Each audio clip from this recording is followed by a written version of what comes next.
Press information bureau చాలా చాలా important resource competitive ఎగ్జామ్స్కి, ఎస్పెషలీ యూపీఎస్సీ సివిల్ సర్వీస్కి, ఏపీపీఎస్సీ గ్రూప్ 1 గ్రూప్ 2కి, టీజీపీఎస్సీ గ్రూప్ 1 గ్రూప్ 2కి, పీఐబీ నుంచి చాలా ఎక్కువ క్వశ్చన్స్ అయితే వస్తున్నాయి. సో రీసెంట్గా జరిగిన సివిల్ సర్వీసెస్ ప్రిలిమ్స్లో కూడా 65 క్వశ్చన్స్, అంటే 65% ఆఫ్ క్వశ్చన్స్ మనకి పీఐబీ నుంచి రావడం జరిగింది, డైరెక్ట్లీ ఆర్ ఇండైరెక్ట్లీ.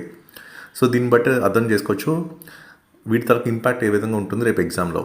కాబట్టి ఒక ప్రీ ప్లాన్ స్ట్రాటజీ అయితే మీకు అవసరం. సో ఆల్రెడీ August 1 నుంచి August 7 దాకా పీఐబీ సంబంధించిన ఎగ్జామ్ రిలవెంట్ నోట్స్ అంతా కూడా మన టెలిగ్రామ్ ఛానల్ నెక్స్ట్ జెన్ ఐఏఎస్లో పోస్ట్ చేయడం జరిగింది. సో అక్కడి నుంచి మీరు డౌన్లోడ్ చేసుకొని చదువుకోవచ్చు. సో ఇది ఒక ఫ్రీ ఇనిషియేటివ్, ఎందుకంటే పీఐబీ అనేది చాలా చాలా challenging thing. Daily minimum 40 maximum 100 articles వరకు ఉంటాయి. సో ఇవన్నీ చదివి ఫిల్టర్ చేసుకొని examination point of view convert చేసుకోవడానికి చాలా టైం పడుతుంది మీకు. సో నాకున్న ఎక్స్పీరియన్స్ ప్రకారం, ఎందుకు నాకు చాలామంది సెలెక్ట్ అయి ఉన్నారు కాబట్టి group 1 group 2 group 3 group 4 AWAE PL JL DL ఇలా రకరకాల ఎగ్జామ్స్లో మన సెలెక్ట్ అయి ఉన్నారు కాబట్టి అవుట్ ఆఫ్ ఎక్స్పీరియన్స్ నా పర్సనల్ గైడెన్స్లో ఇంతవరకు మోర్ దాన్ 70% హిట్ రేషియో ఉంది ఏపీపీఎస్సీ ఎగ్జామ్స్లో, అలాగే టీజీపీఎస్సీ ఎగ్జామ్స్లో. సో వాటిని బేస్ చేసుకొని ఇదంతా కూడా నేను చేస్తున్నాను కాబట్టి ఇవన్నీ కూడా ఫాలో అవ్వండి. సో ఇవి ఎంత ఇంపార్టెంట్ అంటే మీరు ఎగ్జామ్ రాస్తున్నప్పుడు మీకు తెలుస్తుంది దీని ధరకు ఇంపాక్ట్ ఏంటనేది. ఓకే, సో ఖచ్చితంగా ఇవన్నీ కూడా చదవండి. మీకు ఎగ్జామ్ రాసేటప్పుడు ఇవి మార్క్స్ కింద మనకు కన్వర్ట్ అవుతాయి, ఎందుకంటే కరెంట్ ట్రెండ్స్ మారిపోయాయి. ఇప్పుడున్న ఆర్టిఫిషియల్ ఇంటెలిజెన్స్ ఎరాలో పేపర్ సెట్టింగ్ కూడా మారిపోతుంది.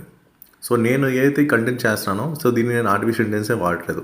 సో ఆ క్రిటికల్ థింకింగ్ అనేది యూజ్ చేసి, ఆ పీవైక్యూ అనాలిసిస్ యూజ్ చేసి, నా స్ట్రాటజీస్ అని యూజ్ చేసి కంటెంట్ అంతా కూడా క్రియేట్ చేయడం జరిగింది. సో దీంట్లో ఎలాంటి ఆర్టిఫిషియల్ ఇంటెలిజెన్స్ అయితే నేను యూజ్ చేయలేదు.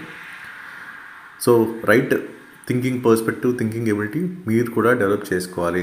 సో కొత్త బ్యాచెస్ కూడా స్టార్ట్ చేసాం మనం పర్సనల్ మెంటర్షిప్కి, అలాగే స్టడీ మెటీరియల్స్ కూడా మనం లాంచ్ చేసాం ఇంగ్లీష్ మీడియం, తెలుగు మీడియంలో. మీకు ఏమైనా అవసరం ఉంటే నెంబర్కి అయితే వాట్సాప్ చేయండి, మేడం మీకు డీటెయిల్స్ అయితే ఇస్తారు.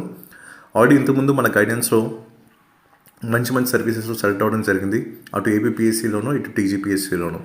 గ్రూప్ 1తో పాటు గ్రూప్ 2, అలాగే group 3, group 4, AW, AE, polytechnic lecturer, DL ఇలా రకరకాల ఎగ్జామ్స్లో మన వాళ్ళు సెలెక్ట్ అవ్వడం జరిగింది. సో వీళ్ళందరూ కూడా మన ఎంసీక్యూ సాల్వింగ్ స్ట్రాటజీస్ ఫాలో అయ్యారు, మన బ్లూ ప్రింట్ అనాలిసిస్ ఫాలో అయ్యారు. పర్సనల్ మెంటర్షిప్లో నేనైతే డిస్కస్ చేశానో ఆ ఇన్పుట్స్ అన్ని తీసుకొని రైట్ వేలో ఎగ్జిక్యూట్ చేయడం జరిగింది. అలాగే మన స్టడీ మెటీరియల్స్ కూడా ఫాలో అయ్యారు. ఇలా పర్సనల్ మెంటర్షిప్ అలాగే స్టడీ మెటీరియల్స్ అనేవి పర్ఫెక్ట్గా ఫాలో అవడం, నేను చెప్పిన స్ట్రాటజీస్ అన్ని పర్ఫెక్ట్గా ఎగ్జిక్యూట్ చేయడం వల్ల వాళ్ళకి మంచి మార్క్స్ అయితే వచ్చాయి అండ్ మంచి సర్వీసెస్లో ఉన్నారు.